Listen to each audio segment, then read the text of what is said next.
All right, what's going on, everybody? The Iceman here on this Tuesday morning. I'm out in Portland, Connecticut at my sister's house.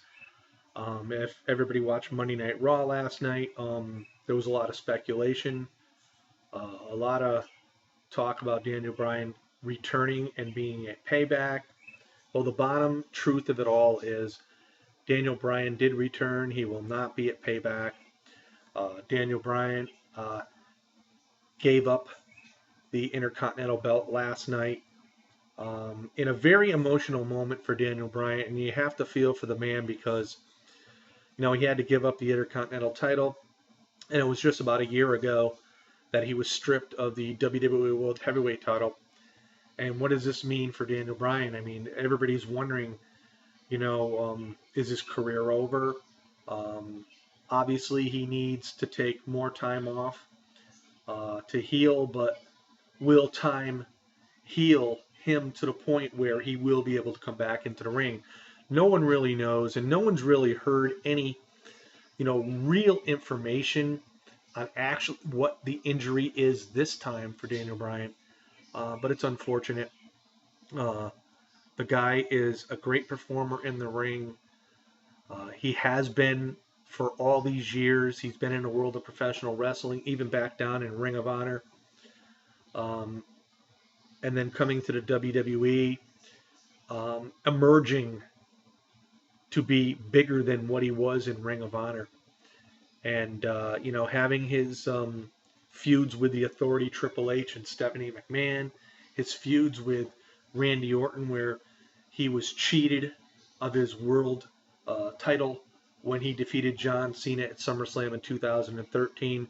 Triple H was the referee thereafter, where Randy Orton cashed in, and of course Triple H pedigreeing Daniel Bryan, Randy Orton cashing in and getting the belt from Daniel Bryan. I mean, to me, I'll never forget that moment because Bryan and Cena had such a great match.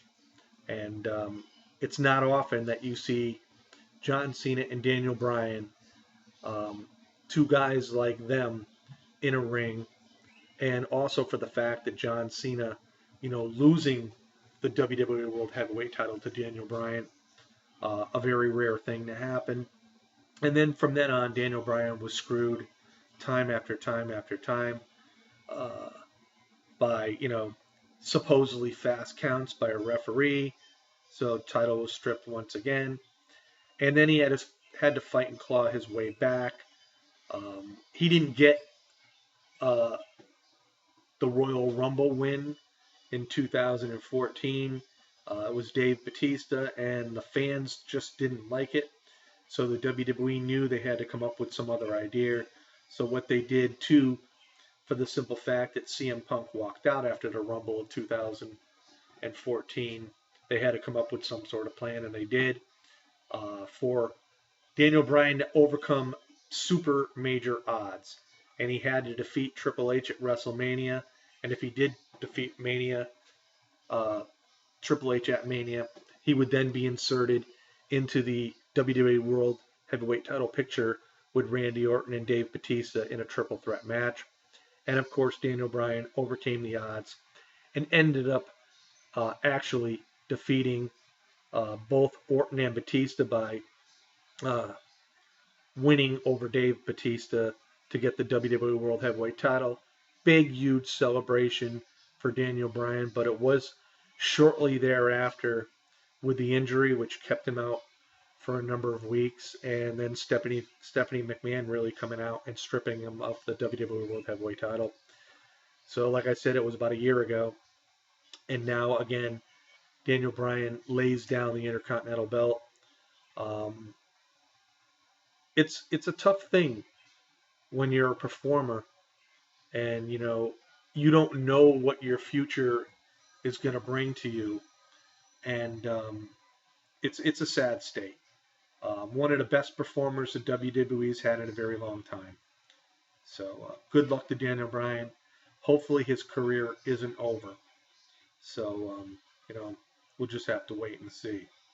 On another note, WWE played it pretty smart last night. The John Cena United States Open Challenge. Neville and John Cena in a match. Oh my God, was this a great match? Now, anybody that watched this match, everybody's saying, well, there's no way Cena's going to let Neville beat him. Obviously, Cena's not going to lose the United States title on Raw because he's got the match with Rusev at the pay-per-view. That could have been a major, major cool thing for the WWE to do, but they chose not to do so. And Neville and John Cena put on a show. And it goes to show you, I mean, there are certain people that John Cena can work with, and especially guys like Neville, as was Daniel Bryan, Sami Zayn, that, brings out the best of the ability of some wrestlers that a lot of people don't think really can wrestle. And if you don't think John Cena can wrestle, think twice. He and Neville put on a great show, and what the WWE did was, after a good amount of time in this match, the WWE didn't want Neville to lose to John Cena because, let's face it, the fans would have gone nuts if Cena buried a young talent, even though Neville put on a good show. And obviously, John Cena was not to lose that belt last night on Raw. So what better way for the WWE was to have Rusev come out, interfere in the match, get the disqualification, and then take John Cena out totally. Perfect way for the WWE to leave the credibility with Neville and leave the credibility there with John Cena. Nobody gets hurt in this, in the long run. Neville does not lose any credibility whatsoever. If anything, he gains credibility for the simple fact he was doing the red arrow off the top rope. He was ready to get the 3 count on John Cena when Rusev interfered. The perfect timing for all this to happen.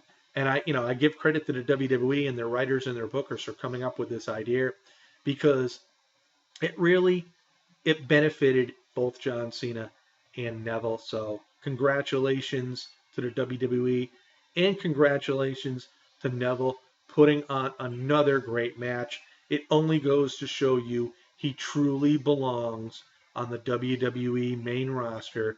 And I still say, I said this in a number of videos prior, that I think Neville is going to end up facing John Cena at SummerSlam, and that is where Neville gets the U.S. belt, where Cena does lose to Neville.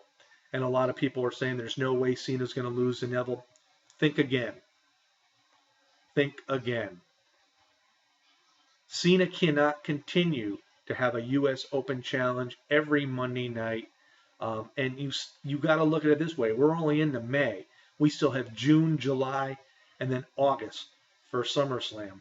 So whether or not they still continue having these U.S. Open challenges for the U.S. title after Payback remains to be seen. But it'll be interesting to see what does develop.